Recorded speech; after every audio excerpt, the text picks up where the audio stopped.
Hi, Bear. Hi guys, how you doing? We're great, Bear. Awesome. Happy to hear that. Today is the 2nd of May 22, and we're going to do a bit of a global SITREP today. There's a lot of stuff going on around the world, and we and many others have been perhaps a bit hyper-focused on the Ukrainian war situation. And so we're going to take a spin around the globe looking at OSINT, or open source intelligence, open source information, and some news reporting, and kind of get a global snapshot. So as such, I'm going to have to move a bit quickly, otherwise this is going to be 9 hours long. So appreciate y'all, boys and gerbils. Thank you for being here. Thank you for supporting the show here on Patreon. The only damn place you can find this brief right now, which is super cool, very exclusive. According to reports, Nikolai Patrushev, deputy and espionage official for Vladimir Putin, aka Vladdy Daddy, for Vladimir Putin, may be taking over the reins in the president's stead as he undergoes, president air quote, as he undergoes a medical procedure sometime after 9 May. Good morning, Dudley. It is believed that Putin, Vladdy Daddy, has both abdominal cancer and Parkinson's disease, so it may be that Patrushev has already been leading a large part of the invasion, or may soon take power completely. So get familiar with that name, Patrushev. Things happen. I'll just leave it at that. Things happen. Russia will have a Victory Day parade on the 9th of May. Shalom, Bad Wabbit. And UK Defense Secretary Ben Wallace expects Putin to attempt to mobilize the Russian people in a call for a final offensive in Ukraine. So be aware of that. Shalom, Tactically Torah. That on the 9th we could get a call for another surge into Ukraine by the Ruskies. The coffee's tremendous today. It's not pouring rain, but it is a little rainy outside, which is why we're in here, because otherwise the sound of the rain would prohibit the sound of the live stream. So, back to this Victory Day parade on 9th May. UK Secretary Ben Wallace expects Putin to attempt to mobilize the Russian people in a call for a final offensive in Ukraine.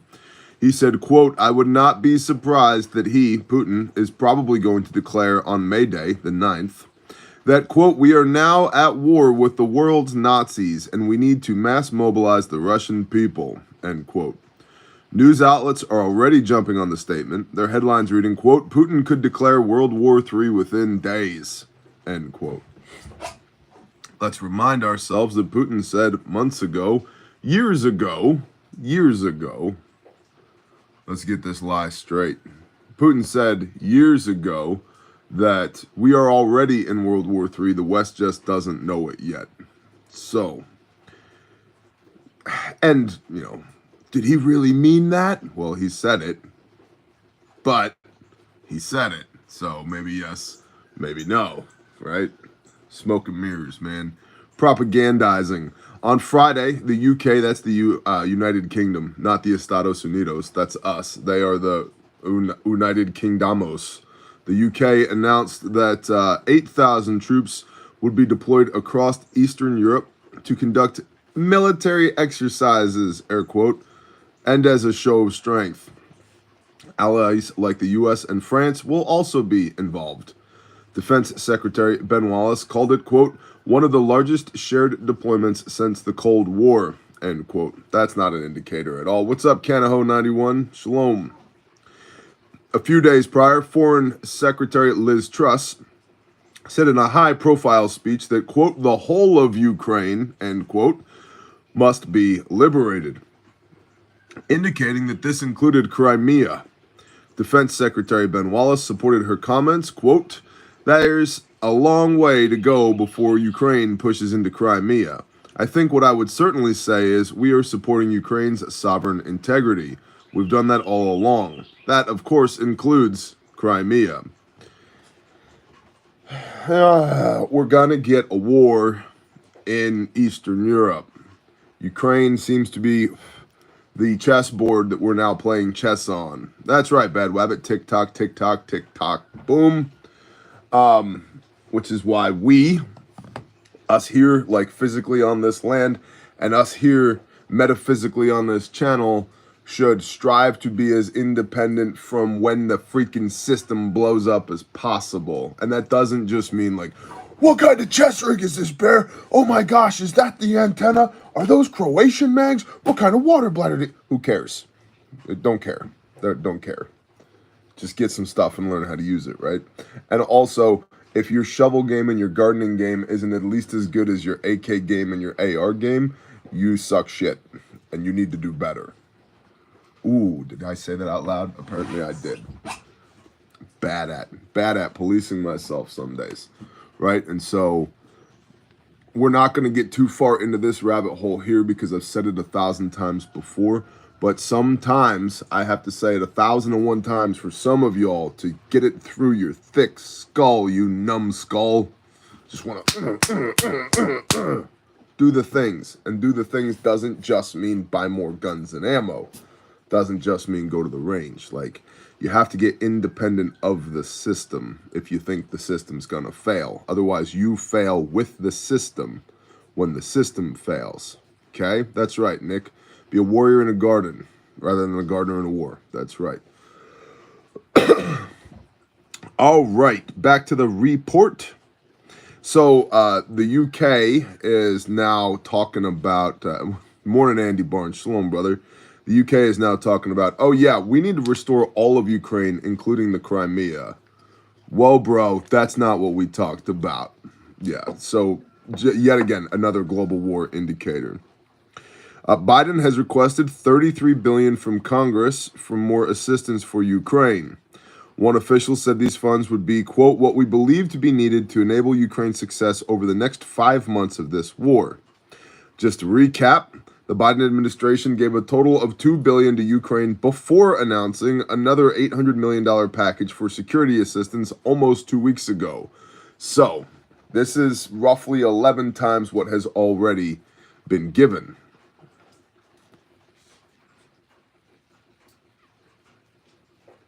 For 5 months worth of fighting. And you know, when you see people who's like, well, I wish they'd give me a full auto AK. It's like, no, what you should wish is that your dumbass didn't stay in a nation, in a city, in a town that's being bombarded by Russian artillery. If you would trade your life for a full auto AK and some bad training, your priorities are in the wrong place, right? You see a lot of, or at least you did see a lot of these Second Amendment advocates here in the United States, like pushing, and I touched on it. Well, see how powerful citizenry with firearms is? It's like, yeah, for sure. I agree with that. Is it the citizenry's job? No. Corrupt government can't defend itself, so we call up the citizens and finally give them some weapons to do the government's job with. And, guess who's taking most of the casualties now? The citizenry. Yeah. Ideal situation? No, not at all. Don't be where the problem is. How do you avoid martial law? Don't be where the problem is. What about EMP? Don't be where the problem is. What about starvation? Don't be where the problem is. What about if the Panamanian paratroopers land in the hayfield over here? Don't be where the problem is. Do not become decisively engaged, right? Harassing fire, melt back into the jungle. Peace out, homie. I'm gonna go eat some rice and my flippy floppies over here. Okay? Some of y'all know exactly what I mean, and others of y'all are like, what the hell did he just say? That's okay. If you know, you know. This month, China and Russia will be discussing a collaborative effort to reconstruct a lunar research station. Russia's space agency, Roscosmos, said in a statement, quote, considering the strategic nature of partnership relations between Russia and China, we will undoubtedly develop cooperation with Chinese partners in the field of manned cosmonautics. On Chinese television, the head of the Russian organization expressed interest in the two countries cooperating on satellite surveillance. Yay! So consolidation of powers here. Massive amount of consolidation of power, massive amount of coordination between Russia and China. No, but is it an indicator? Yes. It also makes one beg the question, at least for me, is Russia as strong as we think they are? Is China as strong as we think they are? And I think more and more the answer there is becoming, nah, no, they're not. And yet we're still afraid of them. So what does that say about us? We're not as strong as we think we are either. It's looking more and more like there's not any big kids on the block. Not necessarily that the big kids on the block are going to fight, because they may or may not fight, but it might be like a really lackluster fight. Like little slappy hands. I said, don't touch me, stop it. Instead of pa. And so China's economy is in the dumpster. Russia's battalion tactical group strategy in Ukraine has been thus far unimpressive AF.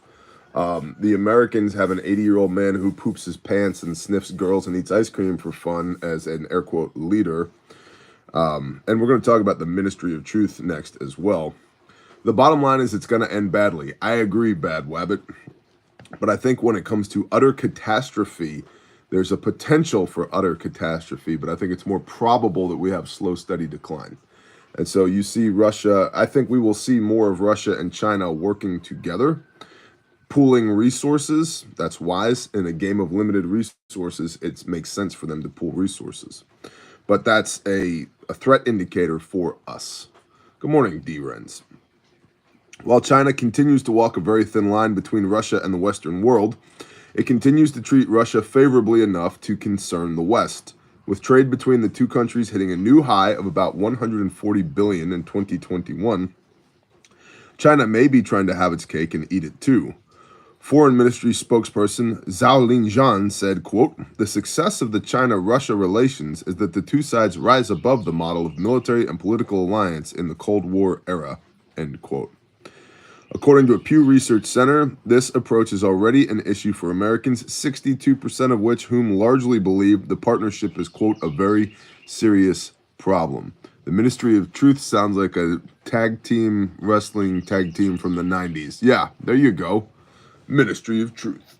I don't know. I just always, when I think of 90s wrestling, I think of the Bushwhackers walking like this, going into the ring.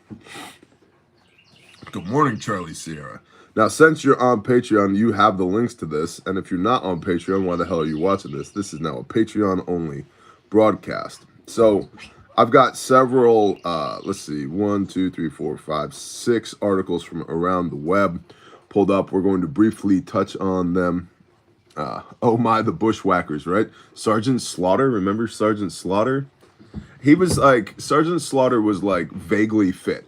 He was one of those guys where you're like, I don't know about it. Like, he's not terribly, in shape, yet he's still in there wrestling. Kind of almost like the Iron Sheik. Like, yeah, he's got some moves, but he's not like this Adonis that you would think of, in today's, you think of like, all these dudes that are like absolutely shredded. Like, nope. Iron Sheik, nope. Sergeant Slaughter, nope. Four Horsemen, yep.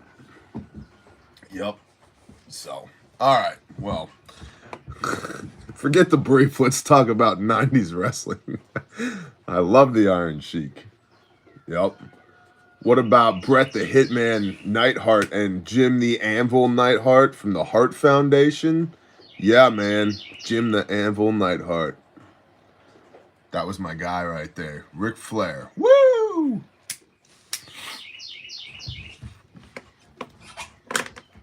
From the Blaze.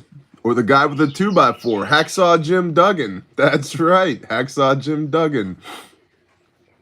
I want the Bushwhackers on my team. I agree. Hacksaw Jim Duggan, that's right. Nasty Boys. The Nasty Boys came out to my house once. Wow, nice. All right. Vladimir Putin will reportedly be undergoing medical procedures, including cancer surgery. This coming from The Blaze. You guys have the links to this. Russian President Vladimir Putin, Vladdy Daddy, is scheduled to undergo a cancer operation and will be handing the reins of power to his deputy and espionage official Nikolai Patrushev, according to an insider from the Kremlin. Putin's health has been a topic of rampant speculation over the past several months since he launched the invasion of Ukraine. The U.S. Sun reported that there have been reports that Putin has been dealing with both a form of unidentified abdominal cancer and Parkinson's disease. Putin, now 69 years old, is expected to hand over power to the 70-year-old Patrushev, who is believed to have been one of the leading advocates and thinkers behind the invasion of Ukraine. Reportedly, Patrushev was the man who convinced Putin that the Ukrainian capital city of Kiev was filled with neo-Nazis. Now, what's with all this old white man aggression? I'm just saying, like, you know, if we're gonna like be biased, what's up, Andrew Stanek? Tactical Coffee Casualty Care. What's with all this old white man aggression? We got a 69-year-old white dude who's gonna have some cancer surgery in the middle of his war, so he hands his war over to a 70-year-old angry white dude to run his war for him. Like, you know, can't we all just get along and sing Kumbaya or something? It's like, no, clearly not. The outlet, the best words, quoted an anonymous former, quote, high-ranking Kremlin military figure. So this is all anonymous, air quote, reporting. Right? So, like, who knows? The answer is nobody, or at least nobody we knows. So, Putin has discussed that he will be undergoing medical procedures. The anonymous source also said doctors insist that he needs an operation, but the date has not yet been determined. The source added that Putin will have surgery, and the horse added nothing. There were no horses in this conversation. The source added that Putin will have surgery and that the Russian president will be incapacitated at that time. Blah, blah, blah, blah, blah, blah. What if all of a sudden Putin manifests particularly severe health problems?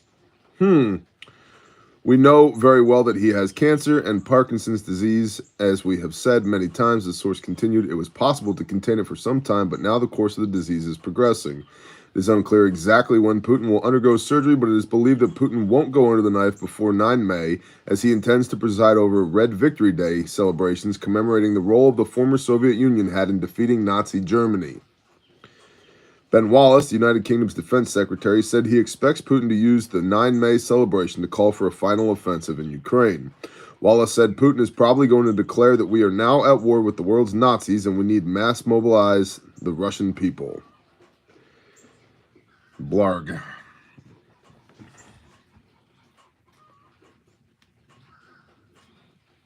So, 9 May, be aware.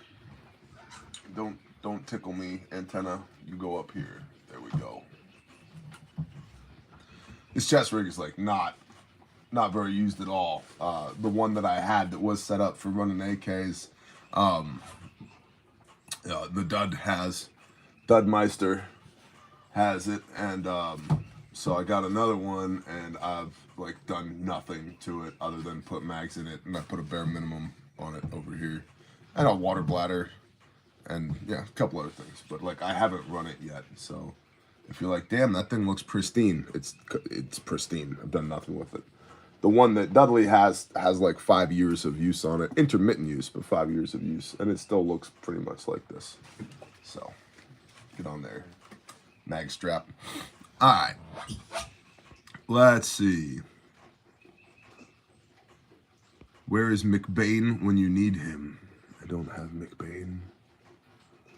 Hey Bear, I work at a first responder distributor, and everyone that comes in looking for first aid kits or IFAKs, I tell them to look up Refuge Medical, small business, 100% made in America. Thank you, Josh. I appreciate that. By the way, a little birdie told me that there's a handful of bare facts and bare minimums available for order today. I did not say in stock, like will ship today. They are available for order. We have a little bit of a surplus on the last run that was done, and so we're making those available for you today. They will ship like uber quickly, though. Actually, no. I think Renee said the reds are on the shelf. So let me not lie to you. Oh, damn. I named my source. The little birdie was Renee. Shh, nobody tell anybody. Anyway, there's some stuff in stock at the store. Praise Yah for like the first time in a good long while. And so you should check that out, refugemedical.com. And your promo code is Patreon10. Gets you 10% off everything in the store. Or you can still use Bear Nation for free shipping, depending on what you want. And I will be later today on Patreon. I have to go to the office later today and film a little bit of content around two new buckets. Two new buckets. The birthing bucket and the postpartum bucket. Yes. Bear, what happens when people have babies in SHTF? You get a birthing bucket and a postpartum bucket, and you put them in your preps, and now, boom, you got everything you need, including a little booklet about how, which ass cheek to slap the baby on when you're done. Wound care buckets are in stock and shipping the uber fastest, Yankee Watchdog. So, yeah, we haven't run into supply chain issues with the buckets. And so, because of that, we're leaning more into buckets as well. Thank you, Josh Davey. I appreciate that.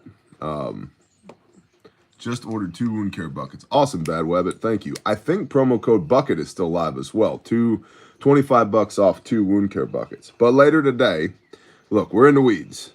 No red until next week. Copy that, Stumps, Roots, and Shoots. But I don't know. Go to the store, see what's available. They must have sold out. We will be releasing the 2 new buckets later today. I'll shoot a video on them. I'll post them here on Patreon so you can see them. The birthing bucket and the postpartum bucket. And so if you're a person who has ovaries and or you do life with a person who has ovaries, you should get a couple of these things. Okay? Cool. Ranger, Coyote, etc. Roger that. Does the postpartum come with Quaaludes? Cat, you're not allowed to have any Quaaludes, man. Hang it up. The 70s are long gone. All right, from News 24. Whoa, what did I do? I hit a button. News 24. The UK stands by vow to clear Russia from the whole of Ukraine. What's up, Tiago Gamkey? So the UK has vowed, yeah, because you can take their vows to the bank, right? The UK has vowed to clear Russia from the whole of Ukraine. Except they're not actually going in and doing any of the damn work, are they? No, they're just providing, war material. So the cute vow, homie. Britain denied on Thursday it was overreaching against Russia after Foreign Secretary Liz Truss said, quote, the whole of Ukraine must be liberated, indicating that the Crimea must also be regained. Defense Secretary Ben Wallace said Truss's remarks made in a high-profile speech complied with the West's long-standing stance since Russia seized the Crimean Peninsula in 2014. So she said a thing. He's walking that thing back. We've constantly said that Russia should leave Ukraine's sovereign territory, and so that hasn't changed. But when asked whether Britain would support Ukraine militarily for any other offensive to recapture the peninsula, he said, quote, there's a long way to go before Ukraine pushes into Crimea. I think what I would certainly say is we are supporting Ukraine's sovereign integrity. We've done that all along. That, of course, includes Crimea. He added, but first and foremost, let's get Russia out of there, and they are now in its invasion plans. That people don't word so good. They don't speak so wonderful. Addressing diplomats and business leaders in London late on Wednesday, Truss said Britain was doubling down on its military support. Quote, we will keep going further and faster to push Russia out of the whole of Ukraine, she said, urging Western allies to increase military production, including tanks and planes, to help Kiev. And blah, blah, blah. There's other articles here and blah, blah, blah. But all of that, the idea here is that Britain's like, yup, cool story. Russia must go from all of Ukraine. But also, Britain is like, a cool story. We're not actually coming to help. Here's some guns and tanks and bombs and planes, and best of luck to you. And it makes me wonder, man, because it does not seem that we are as strong, we being the Western powers, are as strong as we think we are. Russia certainly doesn't seem as strong as we thought it was. China, hell, we're all worried about China, and it's like they can't pay their own damn bills. Their economy's about to collapse. Like, we're worried about military parity with the Chinese military somewhere between 2035 and 2040, and it's like they have no money. Most of the Russian forces are conscripts. They don't want to fight. There's rumor of one one entire battalion of Russians was disbanded because all the conscripts were like, they laid down their arms and were like, nope, not doing it. So everybody's got their own issues. It doesn't seem like there's a global superpower anymore. Like there's none. There's just like cut rate former global superpowers. Could be completely wrong, but based upon what we're seeing out of Russia, what we're seeing out of China, what we're seeing out of the US, it's like we're all a bunch of paper tigers. And it makes me think here in the US, like, what are we so worried about from our damn government? Like, oh, well, they're arresting people because of the January 6th insurrection day. It's like, shut the hell up. Like, first of all, nothing happened. Second of all, what are you so worried about? These guys are going to ruin your life. It's like, well, the IRS will. Get a good attorney. The IRS will nothing. Like, I don't know. I just think we've allowed them to perpetuate the mystique of the lone world superpower. And it does not appear that we are the world's lone world superpower anymore. It does not appear there are any world superpowers. And we've allowed them, like I said, to perpetuate that mystique. And I don't think it's true. I think it's all a bunch of smoke and mirrors. Let's see, from RT.com. Texas governor could invoke war powers. The move would give Greg Abbott broader state power to tackle the flow of migrants at the U.S. border. Texas Governor Greg Abbott is weighing a plan to invoke real war powers by declaring an invasion at the U.S. southern border to get around a clause in the U.S. Constitution. Abbott could declare an invasion to comply with the clause in the U.S. Constitution which prohibits states from engaging in war unless they were actually invaded. Lawyers for Abbott and Texas Attorney General Ken Paxton met earlier this month to debate the plan, which would directly challenge the federal government. Good. The New York Times reported. It would allow Texas State Police to arrest and deport migrants. Two people familiar with the discussion told the paper. Quote, if we do use this strategy, it could expose law enforcement in the state of Texas to being prosecuted, Abbott said during a press conference last week, confirming that he was looking into the idea. Abbott has already mobilized thousands of National Guard troops and previously ordered checks of trucks arriving from Mexico.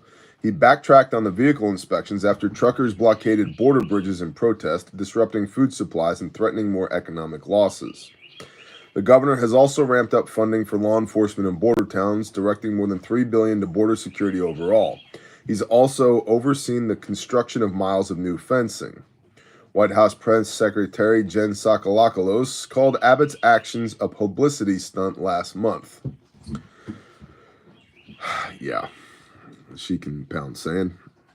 Texas recorded almost 129,000 migrant crossings into Texas in March. Not last year, in March, like 45 days ago. Roughly 11,000 more than during the same month last year.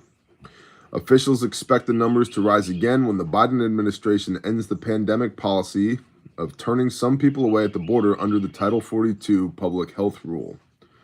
Homeland Security Secretary Alejandro Mayorkas defended the administration's handling of the border issue last week, telling Congress that it inherited, quote, a broken and dismantled system, end quote, from the Trump administration, but had, quote, effectively managed an unprecedented number of non-citizens seeking to enter the United States, end quote.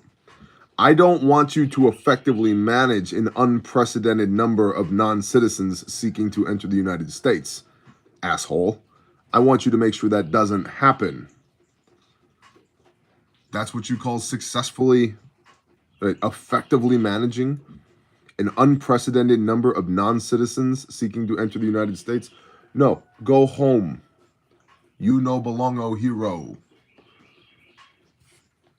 That's really insensitive, Bear. I know. I've worked down on the southern border in a couple of different states.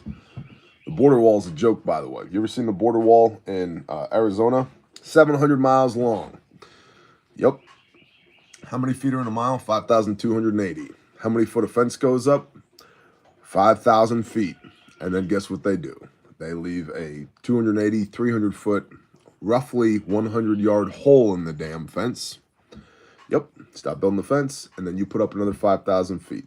And then a 300 foot, 100-yard hole in the fence.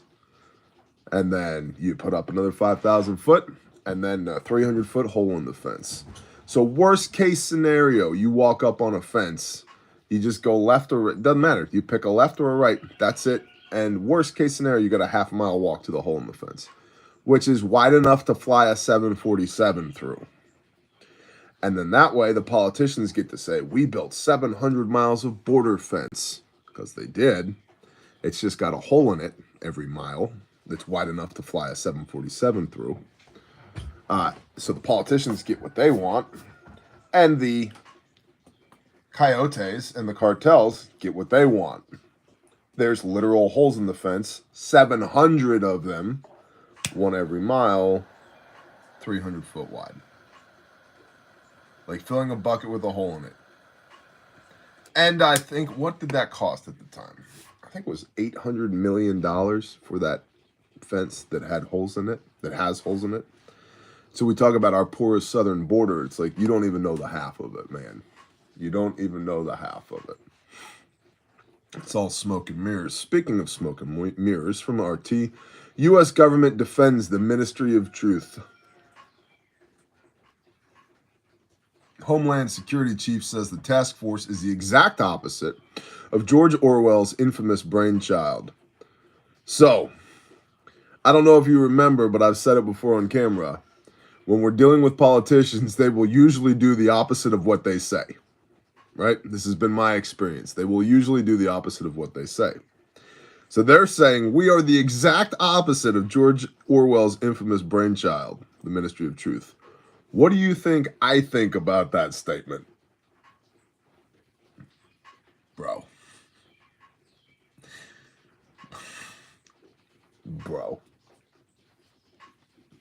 I want to say so many things I can't even say on Patreon. All the things I want to say about this situation can't be said around technology. If that gives you an idea of how I feel about this. The newly unveiled Disinformation Governance Board operating within the U.S. Department of Homeland Security has triggered a massive pushback, forcing DHS Chief Alejandro Mayorkas to make several appearances on national TV in an attempt to clarify how the unit will operate. Double speak much. Well, John Galt is your name, so yeah, you get it. Many critics, including top Republicans, have blasted the initiative as a crackdown on free speech akin to a Ministry of Truth taken from the pages of George Orwell's dystopian novel 1984. Speaking on CNN's State of the Union on Sunday, Mayorkas dismissed the criticism by claiming that thought policing is precisely the opposite of what this small working group within the Department of Homeland Security will do. I believe you 0%. What it will do is gather together best practices in addressing the threat of disinformation from foreign state adversaries, from the cartels, and disseminate those best practices to the operators that have been executing and addressing this threat for years, he explained. Dude, Diplo speak. That's really good Diplo speak, because I've read that a few times before we went live, and I just read it again. And you know what that means? It means nothing. What it will do is gather together best practices in addressing the threat of disinformation from foreign state adversaries, from the cartels, and disseminate those best practices to the operators, who's that, who have been executing and addressing this threat, how is that, for years. That's nothing speak. That means nothing, he explained after CNN's Dana Bash said it was still not clear how the governance board would act. That's not clear either. That tells me nothing. The DHS chief also repeatedly reassured Americans that the unit has absolutely no intention, operational authority, or capability to spy on U.S. citizens. The unit may not, but DHS certainly does. And they're in the DHS stovepipe. So, and also, a multi-tiered mission, right? Sometimes you have a unit, and a unit has an external overt mission. We're going to go here and do this thing as this unit. We're the paratroop, jump master, whatever. Cool. We're going to go train everybody to jump out of planes. Awesome. That's the overt mission. The covert mission, the unit is stood up to execute on the covert mission, and it uses the overt mission, the mission that everybody can see, as the plausible deniability for existence in the first place. And then 90% or so of the unit at any one time is engaged in the overt mission, the plausible deniability, while 10% of the unit-ish is engaged in the covert mission, over here doing the thing that the unit was stood up to do in the first place. Well, the overt mission gives you cover for action. That's a age-old technique. Age-old technique. And then when people look at you and go, what do these guys do? They jump out of airplanes, and they teach other people how to jump out of airplanes. Good enough for me. But there's enough cover for action that 10% of people not jumping out of airplanes on Tuesday, 2 May, or, whatever, where's these other 9 guys? Who cares? We don't know. They're a big unit. These 9 guys are over here doing this other thing, using the plausible deniability of the unit in the first place to get this job done. Yeah. Again, those who know. Those that don't know, don't know. But you should think about things like that and your own strategies, right? Especially when it comes to SHTF, man. Like, nothing is for a singular purpose. Nothing is for a singular purpose. Like, ogres are like onions, and onions have layers, right? So be like an ogre. Let's see. DHS chief also repeatedly reassured Americans that the unit has absolutely no intention, operational authority, or capability to spy on U.S. citizens. I don't believe you. The new body is headed by Nina Jankowicz, whose resume includes working with the Ukrainian Foreign Ministry and overseeing the Russia and Belarus programs at the National Democratic Institute Lobby Group. We should believe everything she has to say. So the lady in charge of the Ministry of Truth worked for the National Democratic Institute Lobby Group. I wonder which direction she leans on the political spectrum. And her previous work includes working with the Ukrainian Foreign Ministry and overseeing the Russia and Belarus programs.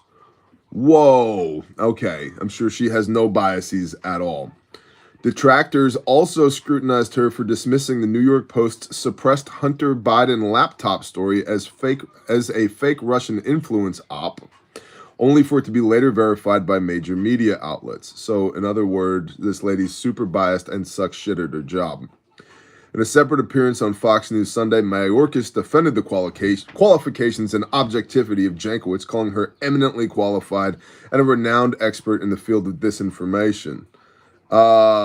Neg, bro. Hard negative out. Let's see. White House Press Secretary Jen Psaki also attempted to play down the Anti-Disinformation Initiative as an alleged continuation of work that began at the Department of Homeland Security in 2020 under President Donald Trump. Sure. The new censorship push was announced. By the way, Trump was no Boy Scout either. Okay? Just so we're all on the same page here. I know some people on the inside, and Trump was no Boy Scout either. Was he better than Hillary? You bet your ass he was. Was he better than Biden? Oh, hell yeah. But Trump was no Boy Scout either. So, the new censorship push was announced on Wednesday, just 2 days after billionaire Elon Musk reached an agreement to buy Twitter for $44 billion and vowed to restore freedom of speech on the platform. Responding to news of Musk's Twitter takeover, Jankowicz said, "I shudder to think about if free speech absolutists were taking over more platforms, what it would look like for the marginalized communities which are already shouldering disproportionate amounts of this abuse." Oh, in other words, the lady who's in charge of the Ministry of Truth doesn't like freedom of speech. So that's cute. Two wings of the same raven. There you go. Got a couple more articles to get through. We're doing okay? Is everybody doing okay in the chat? Do we need to take a pee break? Is everybody all right? How we doing? Thumbs up? Thumbs up? Good? Good? Fabulous? Tremendous? Believe it? Everybody tells me. Chat's slow for me this morning. Y'all out there? Good. Very good. All right. Knife hands. Rufus says knife hands. Roger that. Alrighty. Bill Gates calls, our favorite, our favorite fella, old Billy G. Billy G calls for global pandemic task force. He says the world must arm itself against a future health crisis. Shut the up, Billy G. The World Health Organization is currently the only body that can create and manage a top-notch multi-domain team of health experts to detect, prevent, and battle future pandemics, Microsoft co-founder Bill Gates has said. The American billionaire is its top donor, the World Health Organization. Kiss my hairy white ass. With over 6.2 million people estimated to have died from or with, not the same thing, with over 6.2 million people estimated to have died from or with COVID-19 over the course of the pandemic, it is possible that the world has yet to see the worst, Gates warned in an interview with the Financial Times published on Sunday. Just days, I wonder what his major motivation could be, just days before his new book, How to Prevent the Next Pandemic, is set to hit the shelves.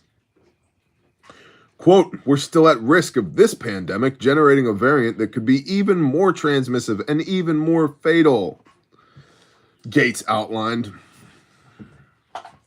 Super transmissive, super fatal, 147 grains, plus P, 1,400 foot per second, big owies, super transmissive, super fatal. You should see what the inverse of global pandemic looks like when you push people too far. That's their plan all along, Bear. Maybe. I'm going to eat sheep and hang out with people that I love and pasture my cows in my front yard because my wife is awesome but a little crazy and is in love with the Gallagher smart fence. So now we have animals everywhere. So we're still at risk of this pandemic generating a variant that would be even more transmissive and even more fatal, Gates outlined. Yeah, the variant is you dumbass. While saying he doesn't want to be the voice of doom and gloom, Gates estimated the risk that we haven't even seen the worst of the pandemic at a way above 5%, and emphasized the need to develop new, longer-lasting vaccines. Shut up.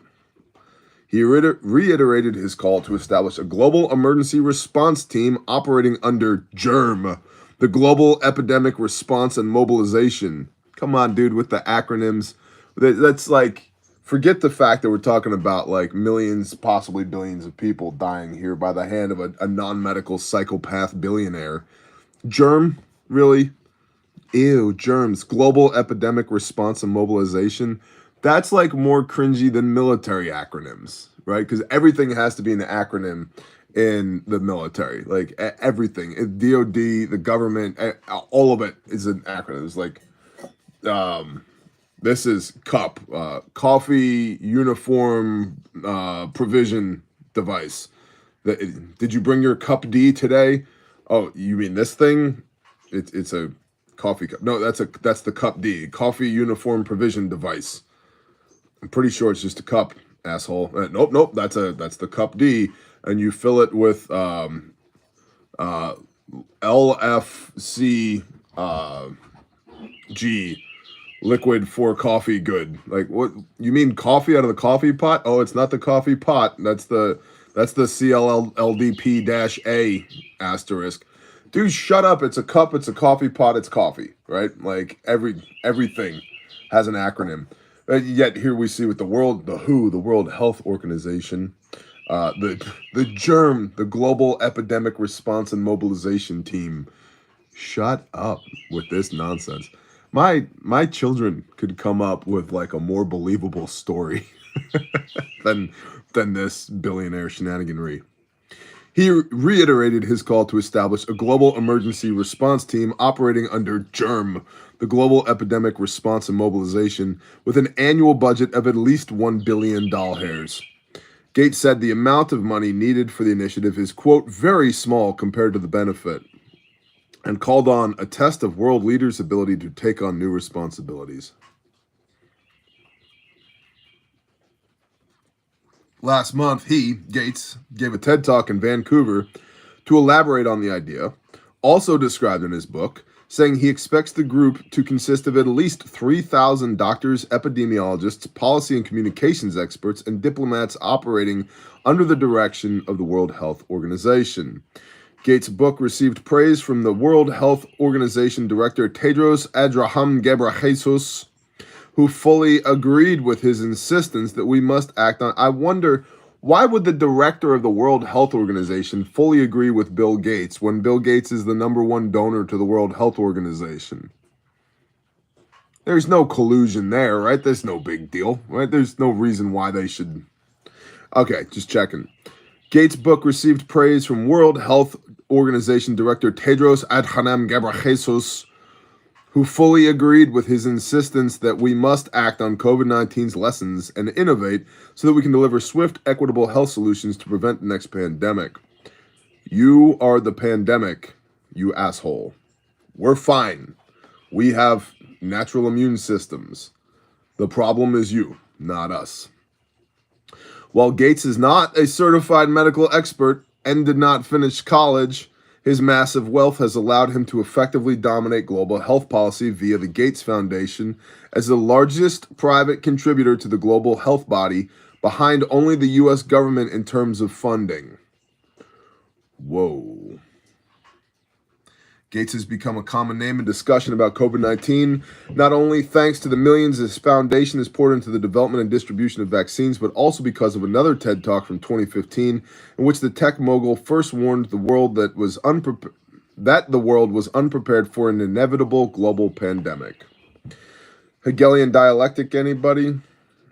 Predictive programming? Good times. I hate that guy. I hate that guy. I hate that guy. Also, to be clear, I don't lose any sleep because of that guy. I live my life. Like, go do stuff. Go do stuff. Well, did you see what Bill Gates said? Uh-huh. How's your garden looking? Well, you know, all right, let's shut up about Bill Gates. Go plant your garden. Right? Ukraine's going to invade the... I know. Yeah, shit's crazy. When was the last time you PT'd? Well, you know, I've been kind of busy with it. Shut up. Go PT. You can listen to the reporting on Ukraine with your headphones in or your earbuds in while you PT, right? Like, get your house in order. The window of opportunity to get your house in order is unfortunately closing, I think. So you might want to, like, un-F yourself now while you still can. Last article of the day, U.S. Navy chief issues new China warning. Beijing is using all instruments of its national power to challenge the United States, the Navy's top uniformed officials said. By the way, it's interesting they said U.S. Navy chief. Well, a chief is a rank in the Navy, so it, like, not terribly, like, impactful. If, like, I mean, don't get me wrong, chiefs are important, but they're not the top uniformed official in the Navy. That would be an admiral. So, whatever. A senior U.S. military officer has identified China as a, quote, focal point for the Navy, citing the phenomenal growth of Beijing's military and its ambitious goals for the years ahead. Speaking at an event hosted by the Center for Strategic and International Studies on Thursday, Chief of Naval Operations Admiral Michael Gilday called for a, quote, whole-of-government approach to deterring China, arguing the country is challenging us through all instruments of their national power. Quote, we certainly have a lot of respect for them based on their ability to learn and evolve, he said, thinking about the facts related to China and their phenomenal growth in the military dimension, but also in the economic dimension, not just regionally but globally. They've exceeded every deadline they've ever set for themselves. So they're getting after it. The admiral went on to note that while Beijing had once set a deadline of 2050 to become a global power, it has since moved up that time frame, first to 2035 and more recently to 2027. Quote, and so we take that 27 time frame that President Xi Jinping has talked about publicly very seriously, Gilday said, adding that Washington therefore seeks to maintain capabilities to fight tonight, quote, fight tonight if needed. We need to be able to go right now. Speak softly and carry a big stick. I mean, for me, like, the biblical equivalent of that is like talk shit and carry a sword, which is totally allowable, by the way. The prophets, you should see the way the prophets spoke to the Father's chosen people, like totally allowable. Look at the way that Elijah talked to Jezebel and the prophets of Baal and Ahab, like totally allowable. So I get all the time, people are like, you call yourself a man of God and you got a mouth like that? It's like, first of all, I don't call myself that. Second of all, yeah, I do got a mouth like this. Third of all, if you read your damn Bible, you'd know that I am not the outlier here. You are. So, in terms of keeping an edge over Chinese forces, Gilday said he would like to see more funding devoted, quote, to weapons that are going to matter in a fight, end quote, arguing Congress should, quote, max out domestic production lines for weapons at range, speed, lethality, and capability in 2023. End quote. He added that the U.S. has maintained enduring advantages with its submarine force, as well as the areas of quantum computing, artificial intelligence, and unmanned vehicles and vessels. Asked about American cooperation with allied states in Asia, the Navy official noted that he had spent significant time with his counterparts in India. That's important to point out because India is kind of unsure, almost like a man without a country, right?